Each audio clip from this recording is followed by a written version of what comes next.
ஒரு அமைச்சராக இப்படி பேசுவதன் மூலமாக அந்த பதவியில் இருப்பதற்கான தகுதியை அவர் உடனடியாக இழந்து விட்டார். இதில் ஒரு பெண்ணை பற்றி பேசும்பொழுது அந்த வார்த்தையை சொல்லக்கூட நான் கூச்சப்படுகிறேன்.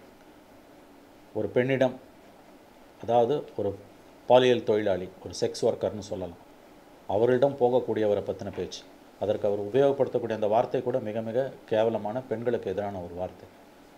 இந்த புத்தி எவ்வளோ தூரம் வக்ரம் பிடிச்சிருந்ததுன்னா ஒரு மந்திரி வாயிலேருந்து இப்படிப்பட்ட வார்த்தைகள் வரும். இது மிக மிக மிக தவறான, இழிவான ஒரு செயல். இன்னும் ஒரு வருஷத்தில் எலெக்ஷன் இருக்கும்போது மந்திரிங்கள்லாம் இப்படி பேசினாங்கன்னா இது திமுகவின் வெற்றி வாய்ப்பை மிகப்பெரிய அளவில் சிதைக்கும். இதை அவர்கள் புரிந்து கொள்ள வேண்டும். எப்படி இப்படிலாம் ஒரு மனுஷனால் யோசிக்க முடியுது? அது யோசித்தாலும் பொதுவெளியில் ஒரு மந்திரியால் எப்படி பேச முடியுதுன்றது அருவருப்பின் உச்சமாக இருக்கிறது. ஏற்கனவே இவர் அரசின் நலத்திட்ட உதவிகளை பெறக்கூடிய பெண்களை பார்த்து ஓசின்னு சொன்னார். அப்பயே இது பிரச்சனையாச்சு.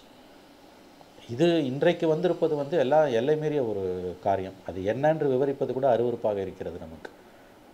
ஒரு பாலியல் தொழிலாளியிடம் போகக்கூடியவருக்கும் அந்த பெண்ணுக்கும் இடையில் நடக்கக்கூடிய உரையாடலாக ஒன்றை சொல்லி அதில் சைவம் வைணவம் என்றெல்லாம் உள்ளே கொண்டு மிக கேவலமாக, அதாவது நாக்கூசும் பொது வெளியில் வைக்க முடியாத வார்த்தைகளை மந்திரி பேசியிருக்கார்.